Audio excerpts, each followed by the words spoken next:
is Genevieve with Belladonna and Moonbeams. How are y'all doing? I am doing quite well, but I am coming to you today to talk to you about a more serious subject than I normally do.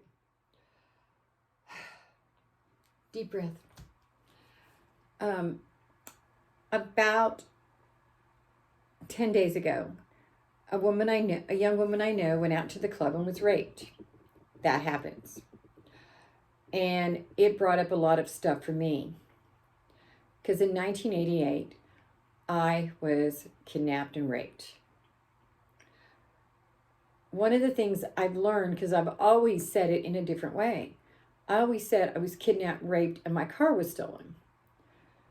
It was almost as if my saying my car was stolen was a way of offsetting the horrible things that had happened. It was almost trying to modify or weaken what I had gone through. I didn't want anyone to feel sorry for me. And I really didn't talk about it. In fact, sometimes I blame myself a little bit, even though I knew logically not to. In fact, I would say, no, I don't blame myself. And the reason I would say that is because even though I had picked up a young hitchhiker, and he was 15 or 16, I'm not sure which, I still felt that some blame. And I've learned that a lot of people always feel some blame. I got to tell you, we are not to blame. We can say stop at any point, and we have a right to say stop.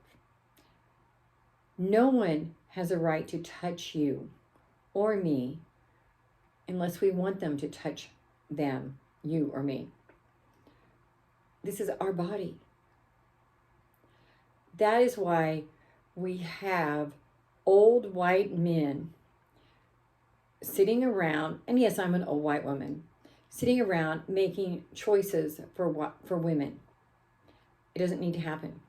This is my body. That's your body. So I'm going to tell you a little bit about what happened, simply because it helps me.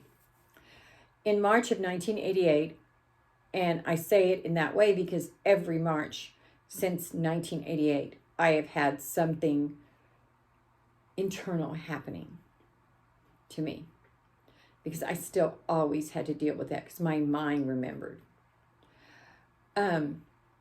I was driving to Springdale from Fayetteville, Arkansas, and I saw a young hitchhiker. He was wearing green fatigue, so I thought he was getting out of the Army, or not getting out, but was coming home from basic training. Now, if I had thought about it, if I had had more than a second, I would have realized he had long hair. So obviously he wasn't coming home from basic. So I picked him up, he pulled a knife, he raped me, and he kidnapped me. And every single time until just now, and I made myself not say it, I would always modify it by saying, and he stole my car.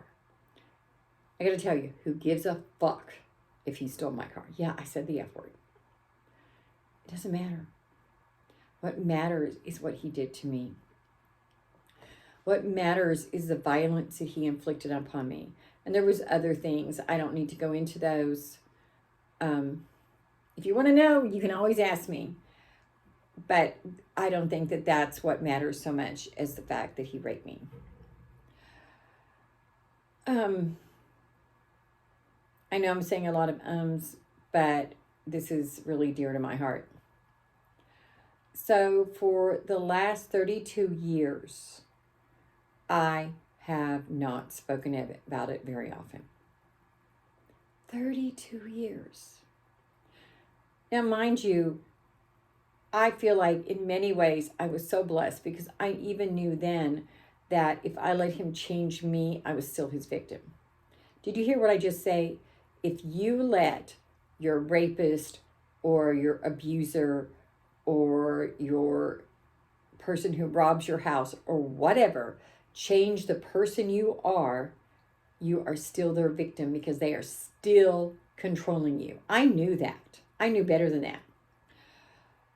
So in many ways, I handled it in good ways. But I did, like I did so many other things, I just stuffed it down inside of me. And in about 2013, I started trying to find him to tell him he was forgiven. Because I didn't want this to have hurt his life. Wait a minute. Why am I cared about his life? Is it another form of denigration? I don't know. I'm going to have to work through that. But I had not been able to find him, and I looked. Now, mind you, I'm not saying I want to go sit down and have tea with him. I am just saying that I wanted to let him know that he was forgiven. And that I was choosing to forgive him. That didn't make what he did right. It meant that I, out of my great largesse, was forgiving him. I couldn't find him. I tried for 7 long years. On and off. I didn't try like every single day. So I put it on Facebook this year. In March, of course. And a friend of mine who, because of COVID, had plenty of time on her hands, decided to find him for me. And Alicia, if you're listening to this, thank you. But then I found out that he did his time. He did almost 10 years. And when he got out, just a few short months after he got out, he went and did it again to another woman up in Montana. And then, guess what? That brought a flood of other emotions. Because I had taken a deal so I didn't have to testify.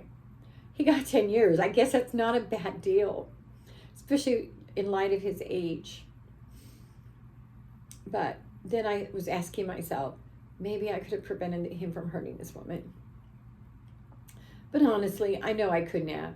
It might have been this woman, but it would have been another woman. Because any man that has that many problems, or any human being that has that many problems that they would hurt another human being over and over and over again, is still the same. They have still got a lot of anger, and a lot of evil. You have to say that. What he did to me was so wrong that it was evil. At one point, he told me that if I gave him good sex, he would let me live. At one point, he had a knife in his hand and he brought it down next to my head while we were having sex. That's evil. But how often do we keep these things to ourselves? Even when I started out doing this, I wasn't going to tell you all that because I didn't want to blame him. Blame him? What the heck? And how many other women are sitting here listening to this and going, I identify. How many of us have kept our secret rapes or molestations or abuse sit in our private lives, never shared it? One of my daughters didn't even know this had happened to me because she was so young when it did. And I told her about it a few months ago, or actually a few weeks ago, and she didn't know anything about it. What kind of secret was that? And that's not just the only secret I carry. I carry a bunch of them, and so does my family. And they say that we're only as sick as our secrets. Even today, there's a lot of secrets I carry. Most of which I don't feel that I'm ashamed of, but at the same time, I'm not sure I'm not. Why was I keeping this a secret? I was a victim. But women, or anyone who's been raped, even men who are raped, keep it a secret. Because it's something against our bodies. I said to someone today that I had been robbed, and I was robbed. I was robbed in 2008, and that I just moved. I solved it by moving. Problem is with your body, when you're raped, you can't move out of your body. And you're going to have to come to terms with that. I'm going to have to come to terms with that. That is part of who I am now. But if I keep it a secret, if I stuff it down inside of me, I'm never going to get the healing that I deserve. And how many people have gone through life and don't? How many of us blame ourselves because we picked up a hitchhiker? Or because we went to a club and had too much to drink? Or because we stayed at the wrong motel? That's another story. Or because we went on the date with the wrong guy? Or because we were the hitchhiker? Whatever. We are not to blame. That's what that Me Too movement was about a couple years ago. But I just don't think it went far enough. I don't think it allowed us a voice to share our stories or to get our healing. And I think many of us just go through life not sharing those stories and not getting our healing. So y'all, if you want to share your story, you know the number, 405-512-9400. Also, if you want to do a private tarot reading, 405-512-9400. And if not, I'll see you in a few days. Namaste.